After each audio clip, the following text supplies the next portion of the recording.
ఈ ఫతేపూర్ సిక్రీ ఏరియాకి నేను ఏఎస్పీగా పనిచేసేవాడిని. ఒకసారి నా ఏరియాలో వీళ్ళు అటాక్ చేసి ఒక 8 మందిని చంపేశారు. పెద్ద డకాయితీ జరిగింది. ఆ తర్వాత దాన్ని చాలా సీరియస్గా తీసుకొని నేను ఆజాద్ నగర్ అని ఒక విలేజ్ ఉండేది, ఏది రాజస్థాన్లో ఉండేది. ఈ భరత్పూరు ఆ ఏరియా, భరత్పూర్ దాటిన తర్వాత ఈ ఆజాద్ నగర్ ఉండేది.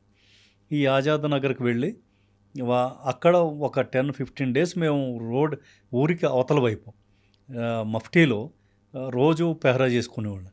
ఎందుకంటే అక్కడి నుంచి విలేజ్ సర్పంచ్ ఎవడుంటాడో వాడిని పట్టుకొని వచ్చి లోపల వేద్దాం అనేసి. సరే ఫైనల్గా ఆఫ్టర్ 10 డేస్ వాడు ఒక లోనాల మీద వస్తుంటే విలేజ్ సర్పంచ్ని పట్టుకొని మేము తీసుకొచ్చి మా యూపీకి తీసుకొచ్చి మా దగ్గర కస్టడీలో పెట్టుకున్నాం. ఎప్పుడైతే సర్పంచ్ని పట్టుకున్నా ఊరు మొత్తం కూడా కదిలిపోయింది. వాళ్ళు ఒక 50-100 మంది ట్రాక్టర్ వేసుకొని మా పోలీస్ స్టేషన్ రావడం జరిగింది. అప్పుడు నేనే అక్కడ ఉండి వాళ్ళందరికీ ఒక విషయం చెప్పాను, వీడు మీకు దక్కాలి అంటే మా ఘటన చేసింది ఎవరు, వాళ్ళందరినీ తీసుకొచ్చి ముందు మాకు సరెండర్ చేయండి, అప్పుడు మేము వీడిని విడిచిపెడతాం.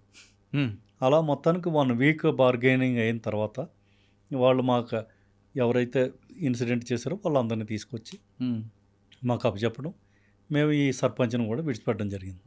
అయితే ఏం చేశానంటే ఈలోగా ఈ సర్పంచ్తో మాట్లాడి వచ్చిన జనాలతో మాట్లాడి వీళ్ళ పేర్ల గురించి వీళ్ళ పుట్టుపూర్వోత్తరాల గురించి స్టడీ చేశాను. ఎందుకంటే మొదటి నుంచి కూడా నా మైండ్లో ఈ రచనా వ్యాసంగం అనేది ఎక్కడో ఉంది వెనక.